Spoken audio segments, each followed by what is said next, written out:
today, we're in the heart of Mansa District. A remarkable story is unfolding, one of passion, skill and determination. Meet Peter, a 15-year-old, and Prince, a 14-year-old, two young boys who have discovered their talent in motorbikes repairs. While many their age are just beginning to explore the world, these two have already mastered a craft that serves their community. Without formal training, just a deep love for mechanics and willingness to learn, they have become trusted by motorbike owners who rely on their skills.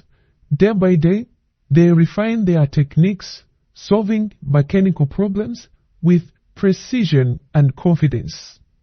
Their journey is an inspiration, a testament to what young minds can achieve with dedication and opportunities.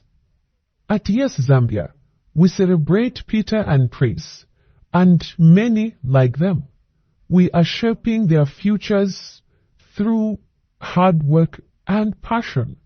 We believe in empowering young people, nurturing their potential, and creating opportunities for a better tomorrow. Yes Zambia, empowering youths, transforming lives. Join us in this remarkable journey to empower young people, empower the communities, empower the whole nation.